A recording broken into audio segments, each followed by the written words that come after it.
All right, so here's an update.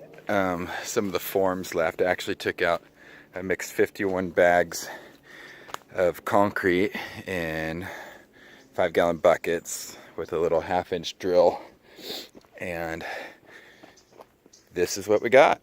Took the forms off. I got to cut that one out, but down here at the bottom, I'm happy with this flow. Here you can see.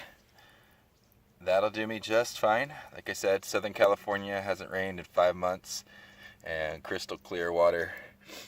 If you turn the faucet on, that's what it's about equivalent to. You can see my form. I'll be honest. I think, in retrospect, I wish I had mixed the concrete better than I did. It was really hard. I think if you saw pictures before, but it was just a muddy mess in here. So it was hard to pour and to mix it all by hand. If I had the money, I would have got another person to help me, and if I had the money, I would have actually got a truck in here, but I don't have the money, and this is free, so no complaints there. One thing that I do, there's actually two reflections. One is I don't think I tapped it down as well as I should have, and unfortunately right at the most essential part, I think there's water coming out the bottom, because when I block this off and fill it up, I see it's hard to tell what's coming down the hill because I didn't get all of the spring, which I'll show you why. It's just not possible with this type of seepage spring to get it all. But I don't think I sealed that off as well, so I think I'm going to come along here and get some patch to seal this off. So you can see there's the rocks. They're going to be filled in like that. You can see it flowing down the channel there. We had a windy night, so there's a little bit of debris in there. And this is some of the spring water outside that's coming down that it didn't capture all of. And one of the reasons why I'll show you up here, it's just not possible. I got the majority of the water's coming out of here, but right at this level, this is granite. This is just this is solid granite, and there's just no way that I can seal it off entirely. I had thought about continuing to go a little bit, so you can see a little bit of water pooling here at the top.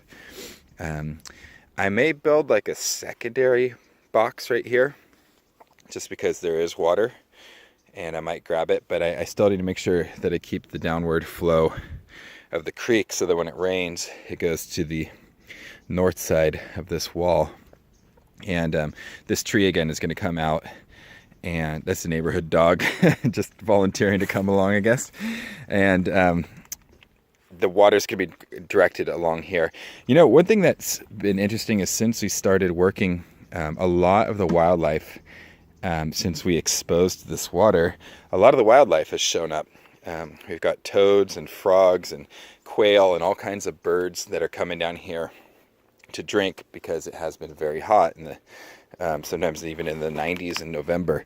So they're coming to get some water. And so I want to, while protecting my water source, I also want to provide them a little bit of water too. So that, with there being a little bit coming out still, I may try to capture that, but not with the same intensity as the spring box, and just to make like a little area, a little swimming bird bath basically, for the birds to come down and get something to drink. But here it is going down, and there's my dog Chloe trying to see what's going on here. So the plan is to, obviously not to run the water down the canyon like this, but to pipe it.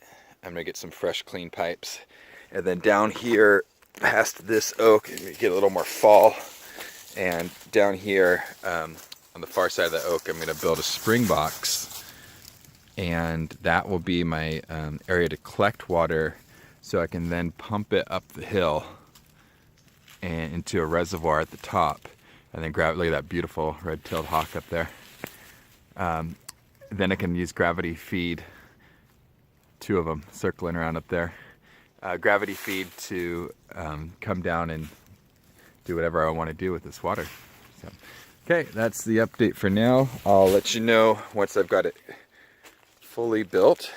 So the next step is to fill in the cavity of this spring catchment with rocks. I'm paying my son to wash the rocks and fill it in. And then I was going to put gravel at the top. We have a lot of rock here. I may just use the local rocks here and pile them on. And then I'm going to do like a 2-inch thick layer of concrete as a lid. And I'm going to leave a recess right here so that I can pour. So I'll basically build a rock and gravel up to about this level. Then the rest of it will be at this level, and I'm going to pour a lip going in to here. And that's going to give it some structural strength, but it also deter roots from getting in. So once I have this lid built on here, and this is all sealed off, then I'm going to come in and I'm actually going to take out, I don't want to destabilize the hillside, but I'm going to take out a lot of these roots after it's built and sealed. I'm going to take out a lot of that root layer, and I'm probably going to, at the very top, the roots coming down from these eucalyptus up there, I'm actually going to trench in about 2.5 feet deep and interrupt those roots as they're coming down the hill, and probably pour like a wall to deter them from coming down and grabbing it. And this guy, as I said before, he's going to come out. And the oak, he's okay. I'm going to leave him. He's a native, as long as his roots don't start tearing up the spring box. Okay, well that's all. Thanks.